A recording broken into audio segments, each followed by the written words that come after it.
Welcome to Real Estate and Taxes with Lakshay. I will be helping you minimize your taxes.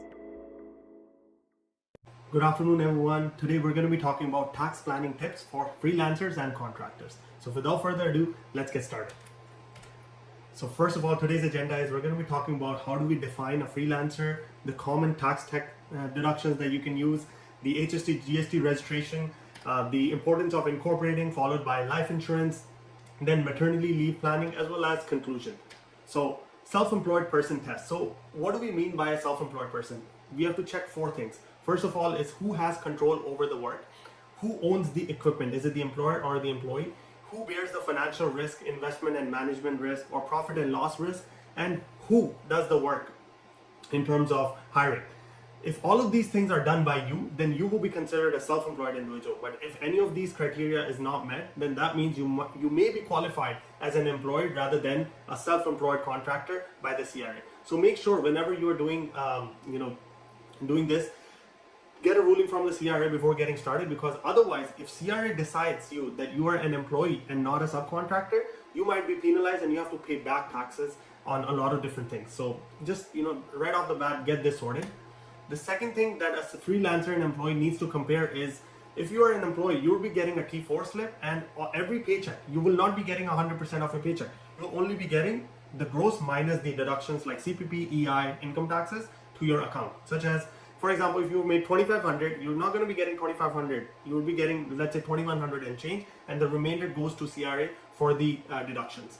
The second thing is, under self-employed, you would actually be getting the full amount of 2,500 rather than the source deduction, because there is no source deductions for a self-employed individual. You yourself have to set aside a certain amount and pay those source deductions based on however much income you're making in a quarterly installment or sometimes in a monthly basis.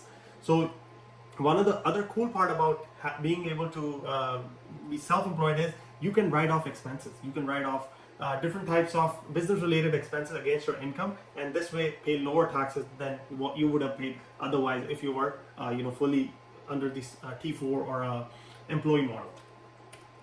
Now let's look at some of the common freelance professions that are in the market.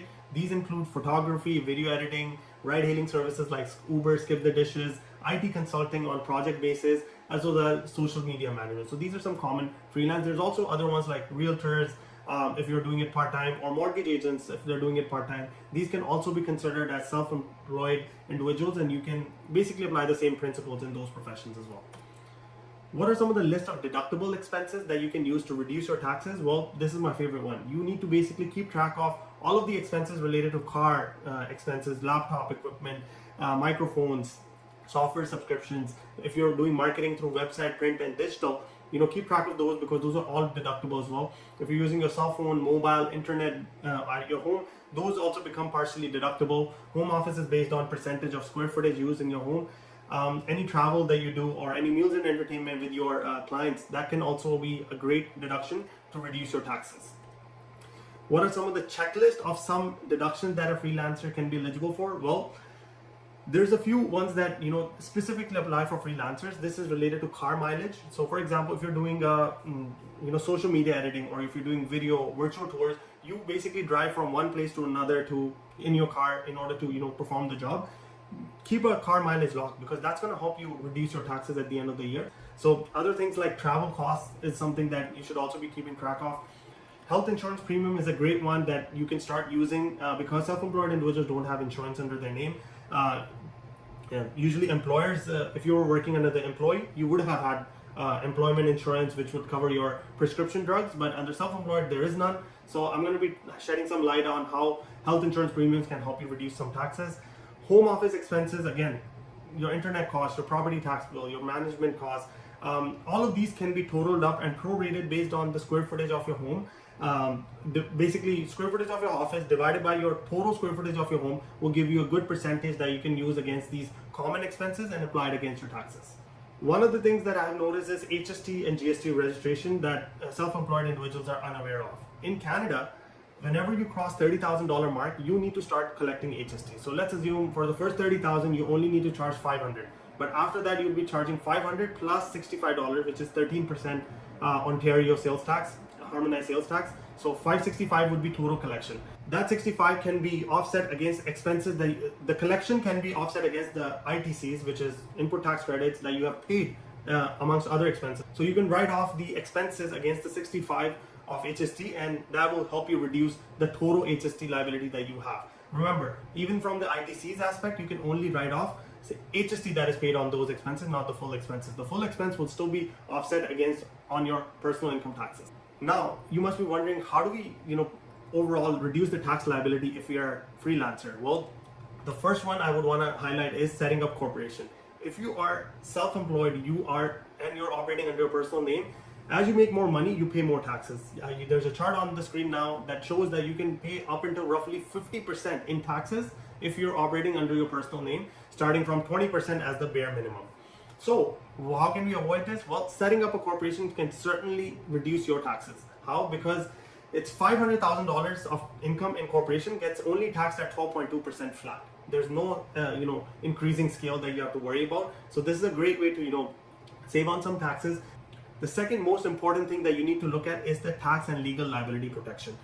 Under the corporation, you get this additional benefit of protecting yourself, because when you're incorporated, if someone sues you for the work that you have performed and they didn't like it, they can go to the court and can go after your personal assets. But if you're incorporated, they can only go after things that are on the corporation. So your personal home, your personal car will be protected and will not be up for litigation. So another great benefit. The third benefit of incorporating if you're self-employed is at the time of sale. Let's assume you wound up the business. I started the business, let's assume at $100,000, and I sold it at 1.1 million.